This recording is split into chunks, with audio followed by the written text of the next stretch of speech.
ఇలాంటి బయటకు వచ్చినప్పుడు జడ్జెస్లలో కట్ల డబ్బులు బయటపడినప్పుడు లేదా జడ్జెస్ అంశాల్లో కరప్షన్ కేసెస్ బయటపడినప్పుడు న్యాయ వ్యవస్థ మీద ప్రజలకు నమ్మకం తగ్గుద్దనమాట.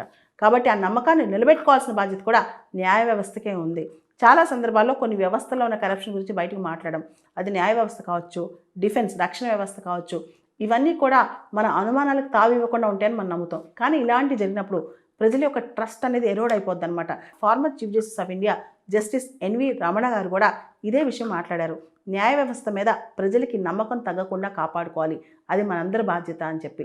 మనం చూస్తే గత 18 సంవత్సరాలుగా అనేక అంశాలు న్యాయ వ్యవస్థ విషయంలో బయటకు వస్తున్నాయి అన్నమాట. ముఖ్యంగా chief justice of India Rajya Sabha member అవటం.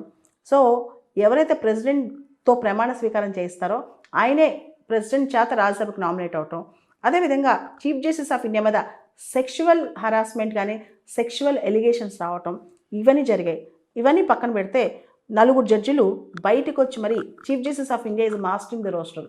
జడ్జిలు బయటకు వచ్చి న్యాయ వ్యవస్థలో ఉన్న తప్పులు ప్రెస్ మీట్ పెట్టి చెప్పటం, దాని తర్వాత జడ్జెస్ మీద కరప్షన్ ఎలిగేషన్స్ రావటం, అది కూడా హైకోర్టు జడ్జి స్థాయి సీనియర్ మోస్ట్ జడ్జెస్ పైన ఎలిగేషన్స్ రావటం, దీని మీద వీడియోగ్రఫీ బయటికి రావటం, ఫొటోస్ బయటికి రావటం, సుప్రీంకోర్టు స్వయంగా దీన్ని పరిశీలించడం, ఇవన్నీ చూస్తే ప్రజలు న్యాయ వ్యవస్థ గురించి ఏం ఆలోచిస్తారు, ఎటువంటి నమ్మకం ఉంటుంది అంటే అన్నీ దాటాక కోర్టులన్నా న్యాయ వ్యవస్థ ఉంది, చట్టం ధర్మం అని నమ్మే ప్రజలు ఇప్పుడు ఎవరిని నమ్మాలి, ఎలా నమ్మాలి?